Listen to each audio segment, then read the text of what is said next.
Test.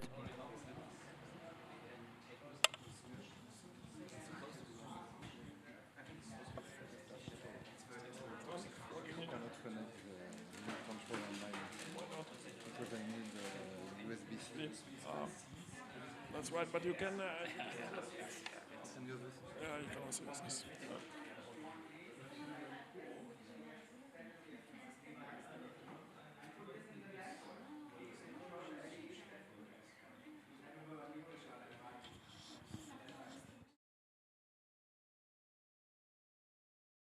Welcome back to our main stage, public service announcement. So of course we want to do a group photo, and finally the t-shirts arrived. So a short story around that. I ordered the t-shirts already on the 15th of August, long ahead the event, because it always takes quite a while to produce them. And then when we prepared everything last Friday, I wondered, why did the t-shirts not arrive? I back-checked my email and I found out that they actually sent me 2 emails. First email was, on the black t-shirts, your logo will not be very well visible. Are you sure that you still want to print them? I called them, I told them, yeah, fine, do that. Afterwards, I went on holidays, I didn't check my emails. And they had sent me an email that they would fear copyright infringements because we have the company logos on the shirt. And I was telling them, okay guys, but I mean, this is a sponsored event, so it's obvious that the companies are happy having the logo on the shirt. And then she was like, yeah, but we need a written statement that it's okay. And I was like, yeah, but what shall I write? I just write an email, it's okay. And she was like, oh yeah, maybe that will do. In the meantime, the girl from or man from the copyright infringement department, they had already clicked like, oh yeah, now it's okay. And so they didn't do anything, and then at least they put it on Express. This is why they arrived during this week, but this is why we have them so late, because of course we wanted to give them to you already on the first day. So the idea is, for the group photo after the keynote, you get the keynotes before, the t-shirts before, so Olivia will give them to you.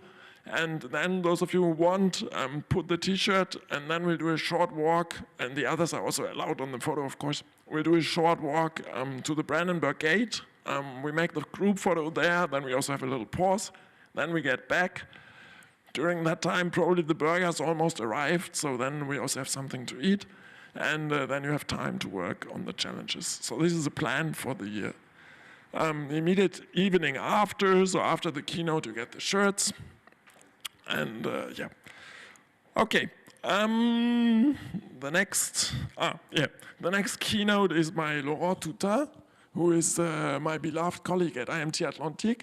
But in another role, he's also the co-founder of a company. The company is called Aclio, and it's very well situated in the business of wide area communication. He will tell you much more about that. And he's with us today in that role. And the title of his keynote is Autonomous Management of Low Power Wide Area Networks. And as usual, let me briefly introduce Laurent. And so here it is. Laurent Toutain is a professor with the IMT Atlantique Graduate Engineering School and a co-founder and a scientific advisor of Aclio. He worked for several years on IPv6 and participated in the creation of the G6 group, which has been gathering researchers and industrials around IPv6 since 1995. His current research focuses on protocols and architecture specific to IoT's needs. From 2011 to 2015, he managed the Smart Grid Competence Center shared by Telecom Bretagne, Texas Instruments, and the ITRON. He is the author of several books on networks. And Laurent's keynote, I did also an interview with him beforehand, and so let's have a look at that before I hand over to him.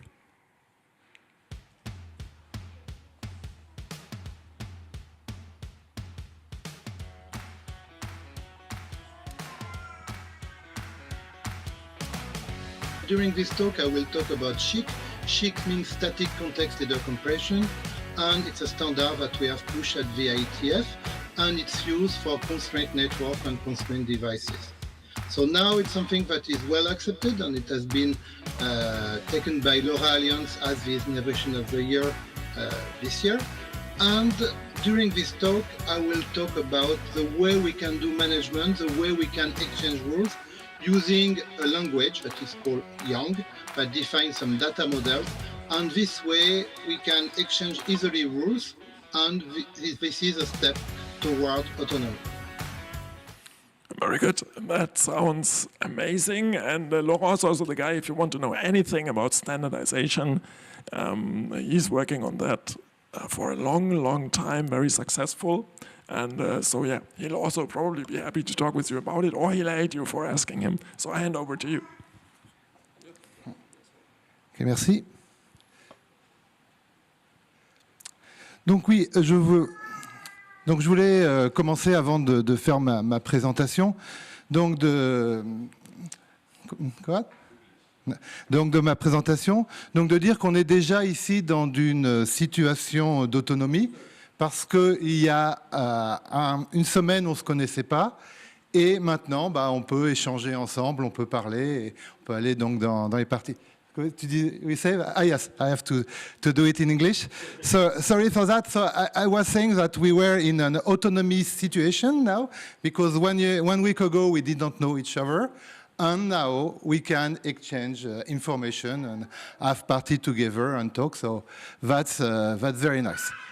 But in fact, you see that when I was doing it in French, maybe some of you didn't understand, and when I did it in English, so I hope that now you understand me better. And so what is quite interesting to see is that I send a message, but what is important also is what is not in the message. What is was around. So it means the context, the cultural context that we have together, and allow us to exchange information. If you don't have this context, even if the information is good and interesting, you cannot get it. So for human, it's what we call culture, and we spend many, many years to learn this culture. I think Leah now doesn't understand well what I am saying, but in a few years it will be okay. And so we need also to put this kind of culture to computers in a way for them to understand what they are exchanging. And if we don't put a global culture, we just send information, and this information can be received by people that are trained for these messages, but that's all. For example, if I send a message saying umba humba, nobody will understand what it means, and what you have to do is to train and know that umba umba means, for example, that the room temperature is 20. So here we have a very, very limited autonomy and interoperability, because we have to define all the rules all the time. So now leave the philosophy of communication and go back to techniques. So what I would like to present in this talk is two ways to create this culture for IoT. One way is what we call the SCHC compression mechanism, is a way to adapt something that exists in computer science to the constraint world of IoT. And then I will talk about something that is much more boring, with a lot of identifier, but a lot of formalism. But with this formalism, it's quite easy, if you understand it, if you handle it, to create a lot of interoperability. And it's something that is quite trading. It has just been standardized at the IETF. And in fact, it's very funny because we have two challenges around this young data model, and I will do some presentation around SCHC, but it can be extended to something else. So let's see if it works, if I can go, yes, to the next slide. So why we talk about IoT? Why it's different, IoT is different from regular computer science or regular computers. So I think the main important topic is about energy. So when you have a computer, and we have plenty of computers in this room, they are connected to to the power, electric power, or they have batteries that you can charge every day. But if you imagine that you have billions of devices or an Apple Watch and you don't charge it, then it doesn't work. And it's very boring to think every day, if you have billions of devices or hundreds of devices around you, to charge them. So it's very important to manage the energy when we will have a lot of devices. And it's not easy to connect them to the grid. So what is consuming energy is two things. It's the memory, the size of the memory. So that's why we need to have something that is constrained for processing.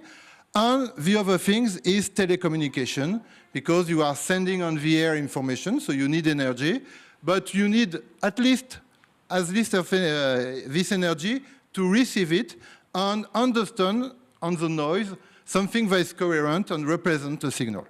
So this consumes a lot of energy, and we have new technology that arrived 5 or 6 years ago that are Sigfox on LoRaWAN, and these technologies say you can, with a very, very limited power, send information on very long distance, so up to 30 kilometers. So it's a category of network that are called LP1 for low power wide area networks. And you have these technologies that are vendor technologies, but you have also the 5G that is also pushing in that direction, 4G, 5G, with two protocols that are called LTM and narrowband IoT, and allow also to send information and respect the energy of the devices. But the counterpart of this is that you have very limited throughput, and so you cannot apply what we know now with computers network, because, for example, if you look at the internet, you have a lot of traffic that sometimes are just to say, yes, I am alive, I'm okay, are you okay, yes, I'm okay, etc. And you have all these messages, and it's consumed bandwidth and energy. So we have to adapt all the protocols to this kind of networks. So I will not go into the detail of this, but if we adapt the protocol, the network, so we have to adapt the protocol. And here we have the stack that we are using right now to see my conference of the slide. So it's defined as we see, we have the interview of INSERF long time ago. It's about 40 years now. And it becomes something universal, and everybody speaks that language. So all the computers now can exchange information using this protocol. So what is the beauty of this protocol? So INSERF in this interview say that it's a layered approach. It's not new. It exists also before the internet. But you have two things that I think are very nice in this technology. The first one is that you have a layer 2, and above you have a layer 3. That's logic. So but what is important in this model is that the layer 3 is very stable. As I say, IP has been defined 30 years ago. And layer 2 is very dynamic. When internet was defined, Wi-Fi didn't exist, 4G didn't exist, but we can put it on IP, and we can continue to communicate with new technology. So you have this arrangement of two layers that makes that something is very dynamic at layer 2 and very stable at layer 3. And it allows the network to grow, to evolve without changing all the application. And all the technology that say we can do both have disappeared. So we need really this articulation between layer 2 and layer 3. And with that, it was possible to create a global network. And in the 90s, IP was not the only solution to create a global network. But in the 90s, you have another protocol that appears, or a new concept that appears. It's the web. And the web allows you to make something that didn't exist before, is to link information together. So the advantage of the web was to define unique identifiers that were easy to create, and you can put this identifier in document, in resources, and when you look at these resources, you can get to another information. So this has been used a lot with the browser, with the web, and the web, in that sense, has been called the killer application because it kills all the other layer 3 protocol. And now we have one Esperanto, only one language in network, it's IP. And this way you can build your application on top. And it's so powerful that now all the computers exchange also this information, not all, but most of the computers use this structure, so the web, so it's called the RESTful architecture, to exchange information. And it's something that is used everywhere. So that's really the culture of computer is this stack. I will say also that if you look at standardization, you have a layer 3, but you can put HTTP, but of course, if you don't want HTTP, if you don't want the rest but something else, you are able to design your application. So this is very successful, but the drawback is designed for computers. So it means that you need a lot of throughput, let's say 2 gigabit per second network, and you need also large packet like Ethernet frame, Wi-Fi frame to send this information. So IETF, so the body that standardizes the internet, look at this and say, okay, that's true, we have something successful, but if we want to adapt it to objects, it will not possible. So they develop a new stack that respects this principle, but was designed for constrained device and constrained network in the sense of the IETF. And the target one is IEEE 802.15.4, which is something that you find in ZigBee, but also in the industry and in electric meters. They don't use IPv4 because IPv4 was designed 30 years ago and there is no more IPv4 address on Earth. So it's very expensive, it's very difficult to get them. So now if we want to put billions of devices, it's not possible to do it in the IPv4 space. So they use the evolution, the new version of IP protocol, which goes IPv6, and has no limitation, but it's quite big. So they develop a compression mechanism that allows to reduce the size of the IPv6 header to something that will be reasonable for this kind of technology. The other thing that has been changed is HTTP, because HTTP is very heavy, and they wanted something lighter, and they developed a protocol that is called CoAP, for Constraint Application Protocol, but which is compatible with HTTP. So it's very easy to go from this word to this word. So it means that here we are not creating a new culture, we are extending the common culture of computers. And on top of this also you have the representation of data that are usually XML or JSON, as we saw this morning with Amazon. And there is a more compact way to represent this information, and it's called CBOR. I will go more in CBOR at the end, but I don't go here into details. But so, if we look at these standards developed by the IETF, it means that it's targeted network with a throughput of 100 kilobits per second, which is quite high, and the MTU is smaller, it's about 100 bytes per packet.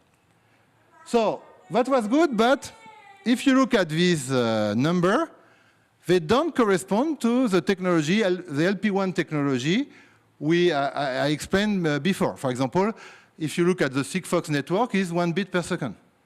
So it's very, very low. And so these things doesn't exist. So we have a solution. The solution will be to design a new protocol stack with constraint for very, very constrained network.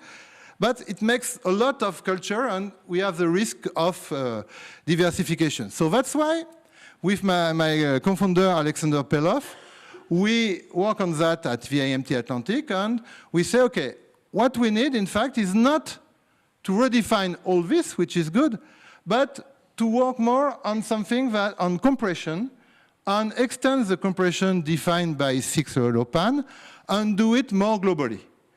And so it's what we proposed to the IETF 6 years ago, and we succeed to create a working group, and we propose a compression mechanism that is called SCHIC, Static Context Header Compression, and the goal is to be very, very generic, not only specific to IPv6, but global to any protocol.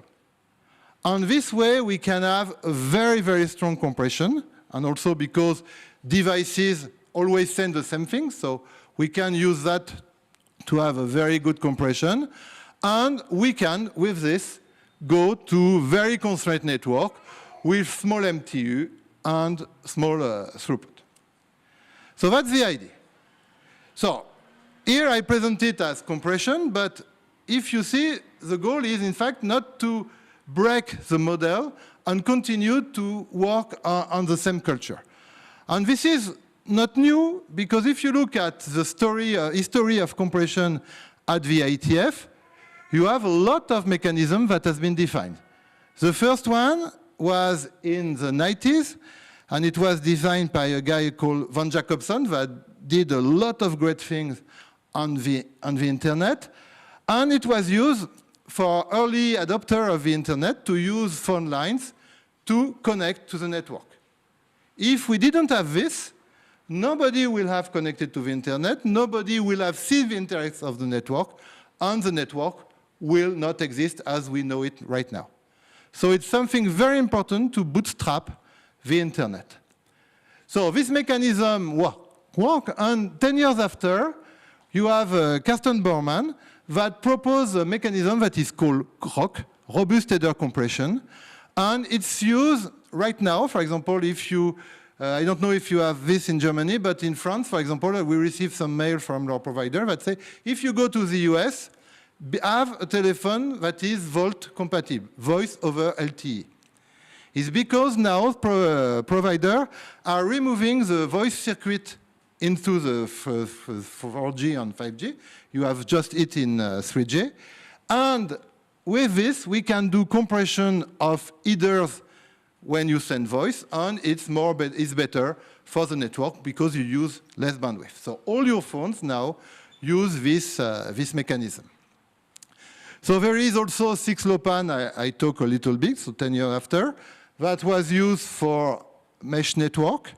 So as I say, industry with wire networks, or, for example, metering industry. And in France, for example, we have the electric meter, intelligent electric meter, that use a lot this technology. And the last one, so as I say, is SCHIC. So SCHIC target the compression of IPv6, UDP, and CoAP because it's the IoT stack from the IETF, but it is more generic than this and can compress any protocol. So with that, in fact, just to make a difference, I will not insist on that, but we have two technologies, in fact. This one is flow-oriented for the compression. It means that when you receive a packet, you try to identify a flow, and then you will assign this packet to a flow, and all the packet has to be assigned to the same flow during all the communication, which is quite limiting. The other two ones are packet-oriented or keep the notion of datagram that is very important on the internet. So it offers more flexibility than the two other ones. So when I say SCHIC is generic, not only for IPv6, UDP, and CoAP. So how this magic is possible? So that's the result of 3 or 4 years of standardization at the IETF with other partners. You have a packet that arrives and you want to send it on a constrained network. So first you analyze your packet to see what it has inside, so what are the headers. From this, you try to find, I will explain a little bit better, what is, you have to find a rule that tells you how to do the compression. you do the compression, and if the result is too large, then you can also apply a fragmentation after that to cut your message in small pieces. You send it on the constraint link, and on the other side, if it's a fragmentation, you reassemble your packets, and then you decompress them, and you send it on regular internet or to your application. So what is the basic of SCHC is that you need to have rules that are exactly the same on both sides. So right now, we define all these mechanisms, but this was, we say that we don't care at the beginning how we define the rule, how we make that these two parts have the same rules. And now we are working on the way to exchange this rule, and that will be the end of my presentation. So just to give you an idea of how it works, so suppose that here you have a binary sequence you want to send. So what do? You try a rule, so it's called a pattern here, and you see if you look at if this pattern match what you want to send. And obviously, pattern 1 doesn't work because the first bit is equal to 1 in what we want to send, and in the pattern it's 0. So we cannot use this pattern. We have another pattern. Unfortunately, it doesn't work because you have one bit that doesn't match. We try another pattern, and it is a good one, and we are not going to put 20 patterns before. So here we have a pattern that match, and you see that here we have some bits we didn't specify. So here it's matched because this bit can be 0 or 1. But if we want to reconstruct the message on the other side, what do we have to do? First, send the pattern number and send these bits that are joker bits that we don't know in the pattern. And this way we can reduce this large sequence into a very, very short sequence. On the other side, you receive this short sequence. You know at the beginning that you have the pattern number, so you look to have this pattern, and then you fill the joker with the values that have been sent. And this way you reduce the things that you send on the network. So just to prove you that it's not stupid for IoT, here it's an example where we have a device that is sending two flows using here IPv6 UDP co-op. And if you look carefully, you will see that you have some fields that never change, some fields that can take two values, some fields that are very predictable, and some one that we cannot guess, so we have to send it. And so we define a rule. So what is a rule? For compression, it's three parts in the rule. The first part is to identify the fields in a packet. So we use 4 values to identify this field. So first is the field name. For example, we have IPv6 version, IPv6 up limit, or things like this. And we have a length that is not very useful or can be used in some specific way, but not all the time. And we have a position.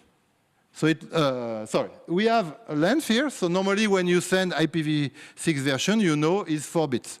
So it's not some very important information. But you have some protocol that when you do the rule, you don't know the length of what you are sending. For example, in co-op, you have a URI path, and the URI path may change from one packet to another. So in that case, we can say this field is variable. We have a position because same thing, in IPv6, you have only one IPv6 version. But in co-op, you can have fields that repeats. So here we put the position to say this is the third field, this is a repetition of this field, etc., etc. So this way we can specify every packet in every field in a packet. We also put a direction. So in IPv6 or UDP, all the packets are the same, but when you you have a REST command, you send a query and you have an answer. And the query and the answer doesn't have the same format. So here we can say, we want this field in one direction and another field in another direction. So direction is something that makes our protocol is really linked to LP1 networks because we have a star topology. In a mesh network, it doesn't work that well because you don't know if it's come up or down because routing can change, and so the direction of packet may change. So once we have identified all the fields in a packet, we have a target value, so it's the value you expect as the bit in the pattern we had before. And here we have some matching operator that has been defined to make the comparison between the target value and the value we have in a packet. And if all the matching operator match, then we can apply the compression, and here we define compression, decompression actions. So what is important to see here, even if I go maybe in too much details, is that here, if you look at this field, you don't know if it's IPv6 or UDP. I give example, but it can be applied to every protocol. So it's something that is very, very generic. And so this is for compression. And we have also something that is for fragmentation. So here I will not go into details. Just what is important to see here is that we have a lot of parameters for fragmentation. But these parameters are not global.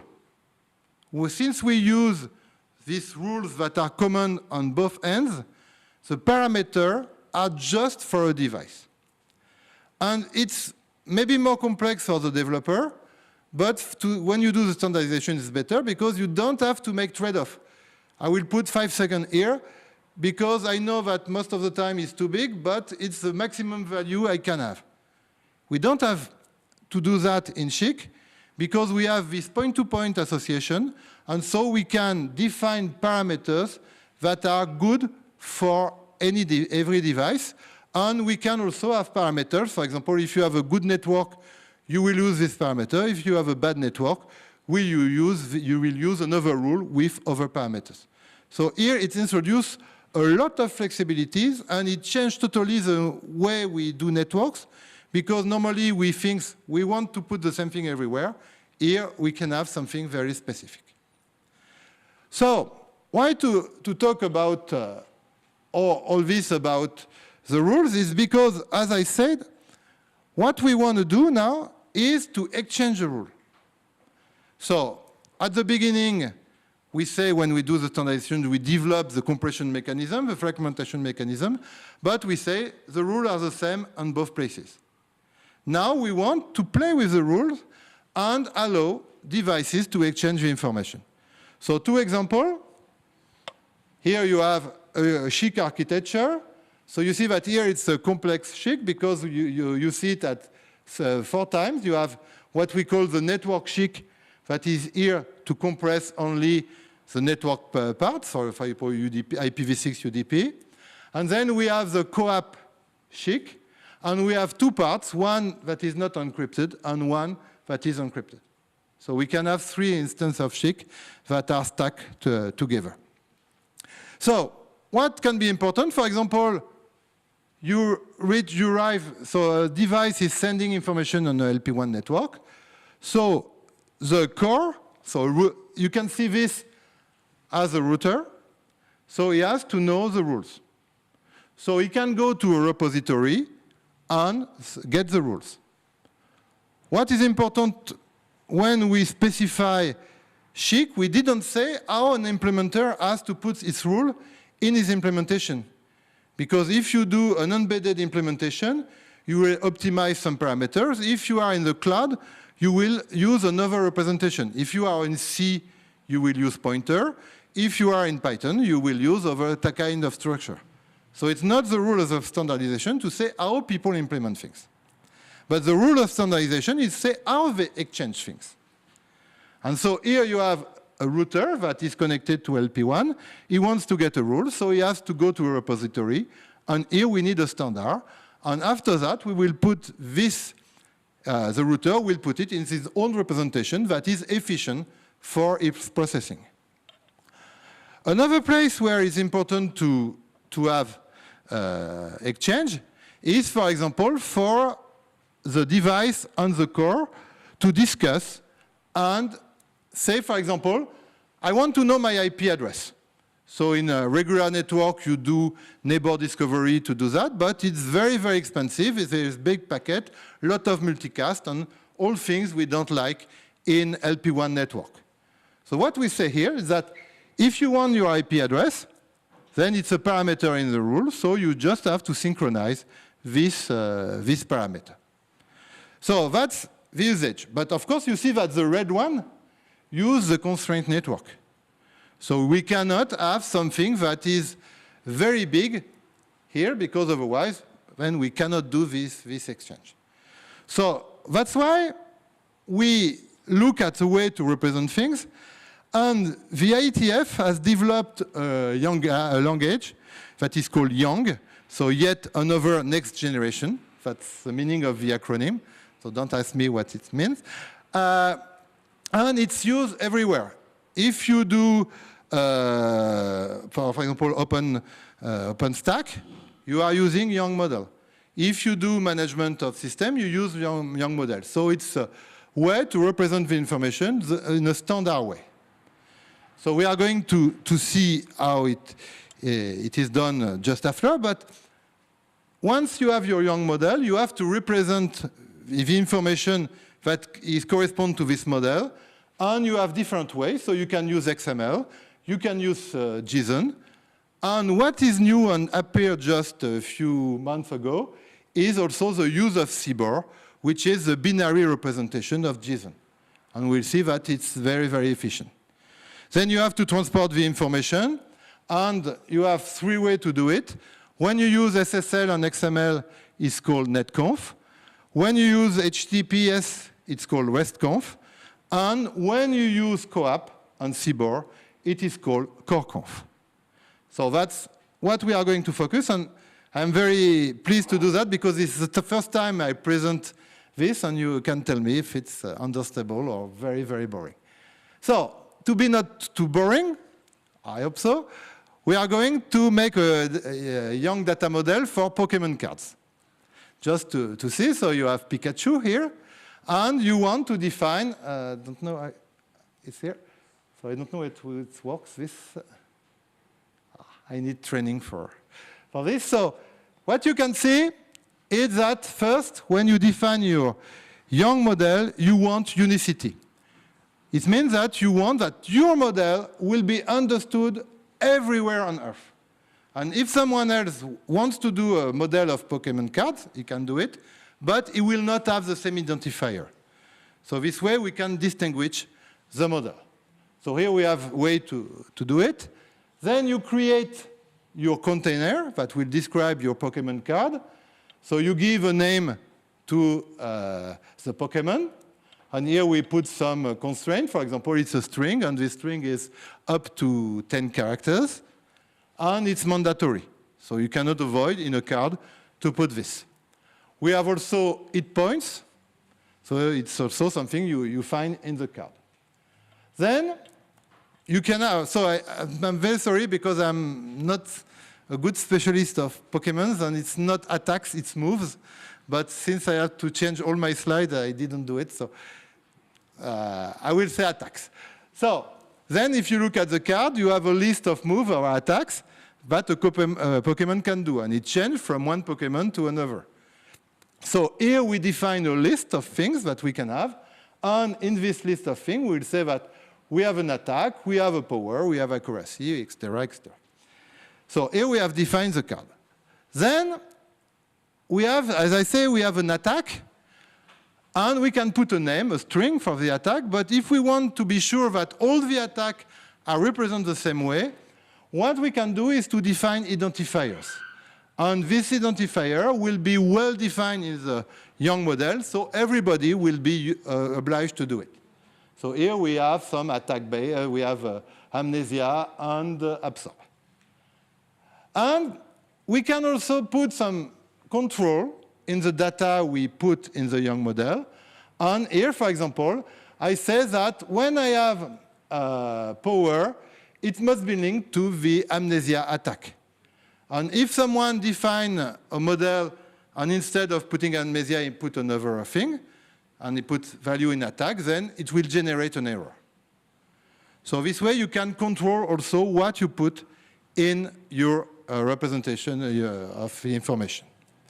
So, of course, for Pokemon, it's maybe stupid, but for example, these things are used when you configure a router and you type your command in a Cisco conf term, extra interface, giga Ethernet. In fact, you are surfing into a young tree to put information. And if you ask for an IP address and you put a number, so you have this kind of verification that have been done and say what you are entering into your system is not conform to the data model. So we have this, and of course, is generate identifier. So we have a program that is called Pyong that allows you to test if it's correct or not.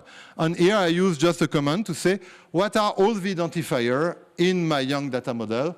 And I have all these values. So we see that we have values that correspond to things we put in the card and information that are the attacks that we define. Another way to represent it is to use, I will talk about that after the seed generator. And I think it's clearer to see the difference. You have identity here, data, and you see that for data, you have this hierarchy, which represents what we have done with when we create the Pokemon card. Then we create a list of information, and inside this list of information, we have also some leaves, and it is represented here. And here we don't find the order we had in the model. Here, everything is sorted by alphabetic order. So the order is not important. Another way, so with that, you can generate skeleton. For example, if you want to represent your card in XML. So from the model I've defined, you have a skeleton, and you can put the information inside. And here, it's another representation that is very compact and useful. It's what we call the young tree. And you see again this hierarchy, and with some very important information. For example, when I have a list of attacks, I can have only one attack in this list, or the name, the kind of attack can appear only once. So here is what we say with notion of key, which means that when I want to find an attack, I can use the leaf attack to find it. And this is unique. It means that if I use this, there is no ambiguity. I will have only one answer. So I will not go into details, but with that, you can define your rule. And what we did is like the attacks with Pokemons. It means that we define a lot of identifiers that represent all the values we use in Chic. Why to do that? It's because we want people to extend the model. And they can create their own protocol for compression or our representation for a protocol to be compressed. For example, if you want to do MQTT or things like this, so you will have no new fields. So here, if we use the identity as we define in Yang, they are unique. And so if someone develops his own model, he will have his unique identifier, and it will work well. Same thing for the operation we do for compression. Nowadays, we have defined four values that are very useful, but maybe in the future, you will want another one. So you extend this model, and it will work. So here we have a lot of genericity for that. So if we look at the young trees, it sees this for compression and this for fragmentation. So what do you do with that? Yes, just one point. We had also, when we do protocols, we try to be as generic as possible. And so right now, we say that Chic is used in LP1 networks. But maybe in the future, it will be used, and we have some people that push in that direction, in real-time system. Because when you compress things, you have less delays. So it's important in real time. Because your packets are shorter, so you have less buffering. So the time you take to compress may be very, very small compared to what you will lose if you don't send it compressed on the radio or on the network. So this is something, but it will be real time and it will go very fast, and maybe you need to react in less than 1 second. Or the other hypothesis is that, for example, we want to use SHIC with the probe Voyager, which is at 8 light years, I think, from, no, it takes 8 days to send a message to this probe. So that's a possibility. I don't believe it, but that's an example. So when we fix a timer, we cannot say right now it will be 10 seconds. Because regarding the evolution of a protocol, it could be very, very less or higher. So that's why we make some very stupid or very complex computation. And for example, we have this tick number, tick duration. And so tick duration, for example, you see it's divided by 10 power 6. So it means if you put 0 on tick duration, then you have something that is at the microsecond. And if you put another value, let's say, for example, 20, then each tick duration will be about 1 second. And the maximum value you can have is 19 hours. So it's something that is quite nice for what we are doing now. But if we go to something where we need more delays, for example, if you do SHIC on the underwater communication, maybe you have more delays. So here you can select another value for this. So let's go back to the rules. So here we have, for example, so it's not Acleo's rule, so it's another product that is called OpenSHIC. You have what the user is typing to create his rule, and then it's taken by OpenSHIC, and here you have this internal representation of the rule. Now, if I'm using RESTconf and JSON, it means that this rule will be 2,700 bytes long, which is quite huge for very few information. So it's not very useful to have this representation. So that's why we prefer to have another representation that is called coreconf, and it's very magic. There is a lot of beauty in it, so I will try to show you this beauty. It's not easy because it's just number, but so what is the beauty? Is that so how does it work? You have numbers. So you have all the numbers that are possible on Earth, and IETF will manage all the numbers that we can create on Earth. And when you want to use coreconf, you have your young data model, you go to IETF, and IETF will give you a range of numbers. And this range of numbers will be only for you. And you can assign identifier into this range of numbers. So this number will be very large, but they will be unique. So for example, here we have all the identifiers we find in the young model right now in SHIC, and we have a number that is given, and you see that it's shorter, and what we want to do is to put it more shorter, because if we use the binary representation of this number, it's 8 bits, or 4 bits here, 4 bytes here. So we have all these things that are done. So we have, oops, sorry, I have to go back. So we have the information, the leaves in the data model that have number, and we have also identifier that has number. So if we do that with coreconf, our 2,007 bytes long rule becomes something that is only 500 bytes. So it's better, and you see it's very nice and very easy to read, and you have all the information inside. In fact, what is nice with CBOR is that you can also represent it in JSON. It's compatible. So I go back to this representation, and if you look, you have numbers, and so we can have a look.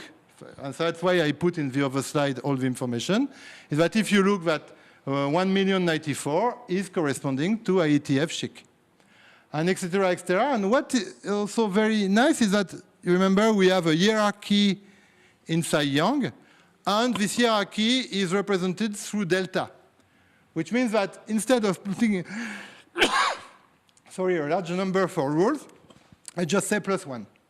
Because if you look in the model, it is the next number. And et cetera, et cetera. So here we see that after that we have a list. So here we see the 3 rules. And inside the 3 rules, then you look at all these numbers and you can reconstruct it. So we have something that is very, very compact to exchange information and is very, very generic, which is usually not so easy to do. So when you are very generic, you take a lot of information. And when you are compact, you are very, very specific. Like the Umba, it's something that is very specific to a communication. Here we are global. So here, so now how we can manipulate this? And it's very, very simple. In fact, with your information, you have a tree. So here you have all the rules. The star in front of the name represents the key. So if I give you a rule ID and a rule length, you are able to find which rule it is in the model. Same thing on for example, here we have one rule, which is a compression rule. So you have all the fields of these rules that are defined here. And these 3 values are the key to find an entry in the model. So if you want to find, for example, the value of something in the model, you just have to give the path in the tree. It means the key to access to the information. So here, for example, it's what we do with CoreConf. We can do it using CoAP and the regular way to do things in CoAP. It's like HTML. It means that we have /c that defines that I want to access to something in the data. I put the seed, which is the identifier of this field, and then the question that I use to get to this information. So for example, to get this seed here, I will send this sentence. But as you know, our obsession is to reduce the size of the information, and here it's ASCII. So to send this number, it's huge because it's ASCII representation and not the binary representation. So you have something else that has been introduced. It's called fetch. What is the difference between the get we have before is that the fetch, you just put here the URL, and then you use something in binary in the data to ask your question. Here you put your seed and all the parameters. And when you get that, you have the answer. So the question, as you may have noticed, is I want to know the up limit value for rule 3.6. And you have the answer here is it's 255. And you see that here we have very few information that I can exchange. So we have used a very strong formalism to help us to build things. And the result is that we have something very simple to implement. For example, to get that, it's about 16 lines in Python to get the information. So all this complexity, in fact, get simplicity at the end. And so that's what is quite beautiful with this. And of course, you can also change a value with another command that is called iPash. So in conclusion, with this formalism, we can represent a lot of things. Here, I just focus on SHIC, but it can be applied to a lot of things in the Internet of Things. And the goal is to avoid to do umba on all these things that are very specific, and to use something that is very generic and efficient. And so this way, as I talked before about this culture, we are not defining another culture. We are still in the same culture, so the interoperability is easier to do. And in fact, it will be my last word, it's when you do IoT, in fact, your goal is to forget about IoT. And it means that what you want is to put IoT value in your system. But you don't want to create a system just for IoT. You want to, for example, I want to monitor this room. Maybe I will have to take a model of the room that is on a computer using a certain ontology. And I will want to enrich it by temperature or chair position, etc. And so I will take this information for IoT and I will put it in the internet. And it will not be something specific. Right now, we are not doing that. We are developing applications just for IoT because it's the easiest way to do, because we don't have all the tools. And now we have this, with what I show you about Yang, about Cibor, we are creating the vocabulary, we are creating the grammar, and we can apply it very easily because the tools are coming too, and a lot of things on the IoT. So that's for this presentation. Just if you want to know more about SHIC, so you have plenty of ways to do it. You have a book that we are written with Ivan, it's called The Book of SHIC. We have also a tutorial that will be a 4-hour tutorial on SHIC at the World Forum IoT this year, and also some tutorial that you can find online to explain you how SHIC works. Okay, thank you.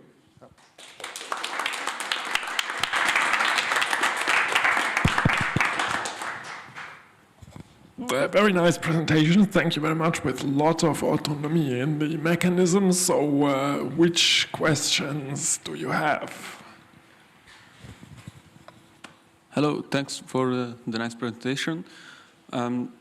Since your compression is heavily based on lookup tables, so how effective is it right now, given that you already know that what stays the same, right? But how can it change when, I mean, is there any plan of automatically updating such lookup tables, maybe like gathering data from, I don't know, clients, and possibly offering some like custom solutions to do that, either centralized or at the client side, like? Yes, there is some IVTF. We have thought about the serial time application, and the goal will be to identify the flow at the beginning, send the rules at the other end, and then send the compression things. And that's why we need something that is standardized to define the rule. So what we have done right now is very, very simple, because in fact, when we were at IVTF, we did things on the other side. Normally, you define an architecture, and from the architecture, you define steps, element. Here we didn't know the architecture because it was a new model. So we focus more on the compression of simple things. And there is a real usage right now. For example, electrical meters that are connected to LoRa use SHIC. So here, but we have some very well-known traffic. But now, by introducing this management, this way to manipulate the rule, then we can open a lot of new areas for this protocol. And of course, we can learn, and then from what we have learned, we can enrich the model and send it to another position. Thank you very much. Do we have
are the same as for GSM.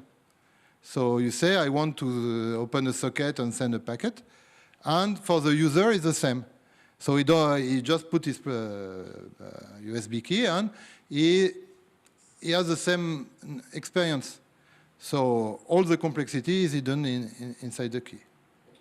So you enable transparency for the user using like good tools. Yeah.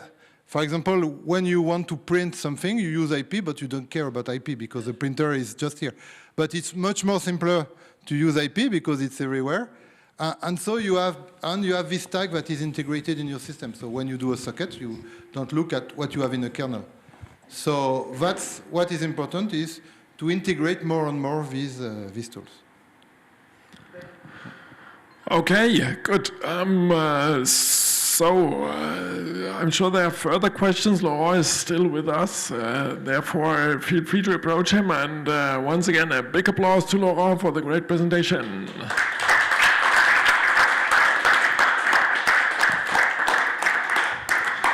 So, and as announced before, so the idea is now that Olivia gives you the T-shirt.